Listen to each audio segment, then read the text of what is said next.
शेख साहब, मियाँ साहब आए, मियाँ साहब के आने के बाद बुलंदोबाग दावे भी किए गए। मियाँ साहब के आने के बाद आपकी नज़र में मंजरनामा ये भी बन रहा था कि लोग पार्टी के अंदर शामिल होना चाह रहे हैं। आप लोग ये भी कह रहे हैं कि पाकिस्तान की सबसे बड़ी सियासी जमात फिर से उभर के सामने आएगी और हुकूमत बना पाएगी। लेकिन वर्ताए हैरत में हम उस दिन मुब्तला हुए कि जब आपको इलेक्शन से पहले एमकेएम से इत्तेहाद करना पड़ गया। एमकेएम से इत्तेहाद की मंतिक समझ नहीं आई। उधर आपकी कोई हैसियत नहीं, उनकी इधर कोई पंजाब में कोई हैसियत नहीं, तो फिर ये इत्तेहाद की बातें क्यों मंजर आम पे आने लगी और आप Peoples Party, JUIFA, IPP, PTI parliamentarians, इनसे मिलने की बजाय आपने एमकेएम को प्रेफर दिया? जी, बड़ा अच्छा सवाल आपने किया है। देखिए, मैं कराची में रहता हूँ और ये मेरे भी जवाब जो है मैं आपको ऐसा दूंगा जो कि बिल्कुल हकीकत से के साथ है। देखिए, हमारी पार्टी कराची में पिछले इलेक्शनों में भी 2013 में भी कोई सीट नहीं ले सकी। अगरचे बहुत कराची में PMLN के नज़दीक वोटर हैं, लेकिन यहाँ पे हर पार्टी का अपना अपना वोटर है। और इसी तरह हैदराबाद भी शहर है और दूसरे सिंध के शहरों में। तो MKM और पाकिस्तान मुस्लिम लीग ये कोई मर्ज तो नहीं हुई आपस में, ये होगा ना तो कोई सीट की एडजस्टमेंट होगी। तो अगर दोनों मिल के कोई ना कोई, क्योंकि उनका भी वोट बैंक है कराची में और PMLN का भी है और पीपल पार्टी का भी वोट है, जमात इस्लामी का भी वोट है, यहाँ पे PTI का भी वोट है। ये सारी पार्टियां यहाँ पे एक्टिव है और होना भी चाहिए। पाकिस्तान का सबसे बड़ा शहर है और इंडस्ट्रियल शहर है, बिजनेस सिटी है। तो ये अपने अपने वोट हैं। हम समझते हैं कि अगर इंडिविजुअली हम यहाँ पे कराची में कंटेस्ट करें तो पहले भी हमने कोई अच्छा कोई रिजल्ट नहीं आया, तो ये मिल के, इसी तरह MQM का भी कोई रिजल्ट पिछले इलेक्शनों में तो इतना ज़्यादा नहीं था, तो मिल के हम समझते हैं कि दोनों के वोट मिल के कुछ सीटें हम दोनों पार्टियां निकाल सकती हैं और ये मफाद में है। देखिए, जमहूरियत में सीट का असल तो नंबर ऑफ सीट्स है ना, तो पंजाब में तो हमारी पोजीशन बड़ी कंसोलिडेटेड है, लेकिन हम समझते हैं कि कराची में और इवन बलूचिस्तान में बाप पार्टी के साथ भी हम जाके उनसे भी बात कर रहे हैं। तो हम तो तमाम पार्टियों को, एक तो इस वक्त सिर्फ एक सिंगल पार्टी का पाकिस्तान चलाना आसान नहीं है।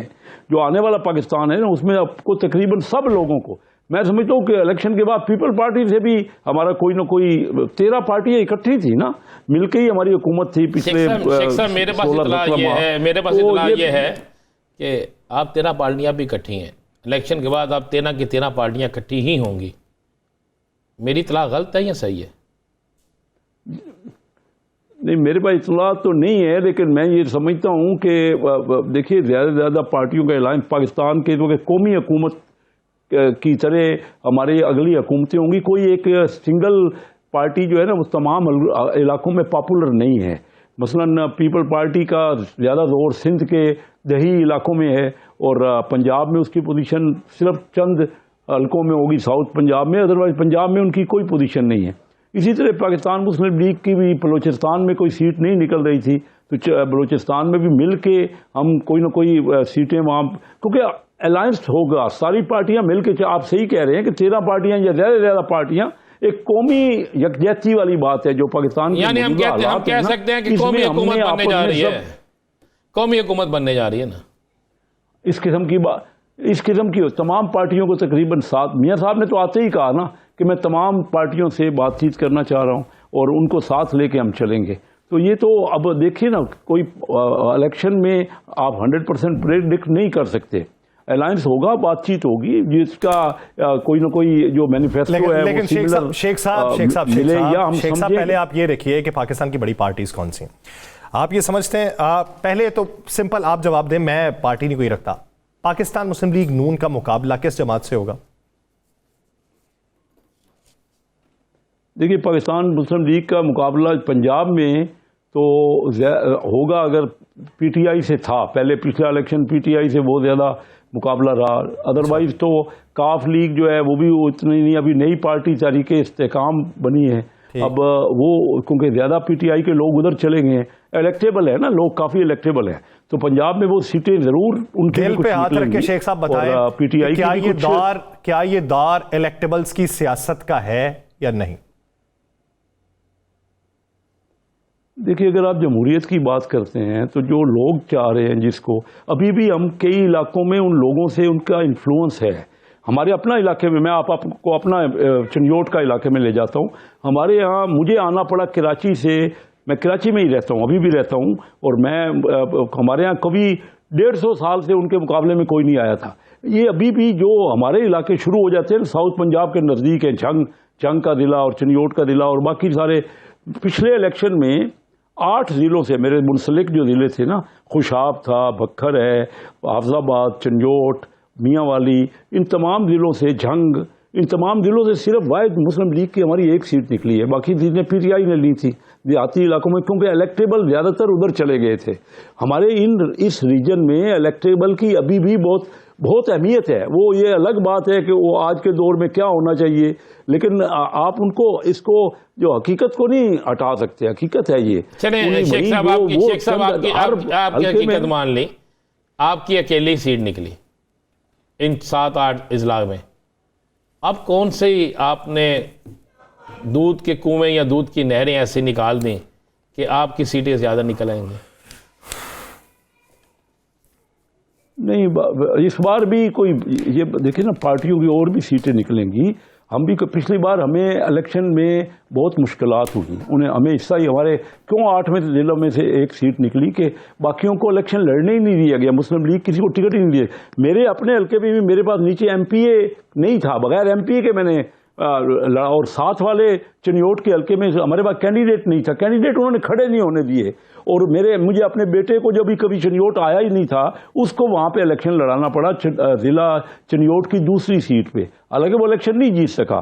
तो अभी भी हमारे एरियाज में इन्फ्लुएंशियल लोगों की पोजीशन है, और वो जिधर चले जाते हैं उनका, इसीलिए सारी पार्टियां इन इलाकों में, शहरों में पोजीशन दूसरी है। आपको रियलाइज करना पड़ेगा। ये जो पीटीआई की आप बात करते हैं ना, वाकई पॉपुलर जमात यानी आम दरमियाने लोगों में जो मिडिल कम्युनिटी है, मिडिल इनकम लोग हैं, या वो उनमें, या पढ़े लिखे लोग हैं, उनमें ज़रूर पॉपुलर थी। ये कहना कि पॉपुलर नहीं है, लेकिन अब बात ये है कि वो शहरों में ज़्यादातर उनकी है, इन इलाकों से उनके पास कैंडिडेट नहीं है। अभी हमारा जो मुकाबले में इलेक्शन लड़ता है, अगर वो चला गया शहरों के अंदर, अगर मेरे मुकाबले का कैंडिडेट ने छोड़ दी, अगर छोड़ दी है पीटीआई, तो उनके पास दूसरा कोई कैंडिडेट नहीं है। कैंडिडेट लाएंगे तो कोई इलेक्शन होगा ना।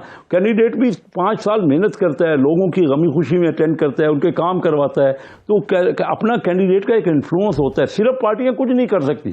पार्टियों का 10-15%, 20% वोट होता है, बाकी कैंडिडेट अपने वोट होते हैं उनके। हमारे सर, आप ये मानते हैं कि ये जो रेडी बान है, जिनका ताल्लुक दूर दराज इलाकों से है, गाँव से है, आप उनसे जाके ज़रा राय लेना, अवामी सर्वे भी सर करवाया करें, क्योंकि आप बैठ के बात करना और कहना कि मेरी पॉपुलरिटी, अगर मैं बैठ के बात करूं कि मेरे सुनने वाले बहुत हैं, तो ये मेरा जाम हो सकता है कि मुझे सुनने वाले मुझे तज़हीक का मेज़ लहजे में सुन रहे हों, या मुझे ये सुन रहे हों कि ये आज क्या शुद्ध नहीं छोड़ेगा।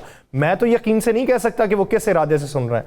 आप बतौर पार्टी के एक कारकुन या रहनुमा, आप ज़रा सर्वे करवा के देखें कि आम फर्द राय क्या रखता है और आपकी पार्टी से कितना खुश है।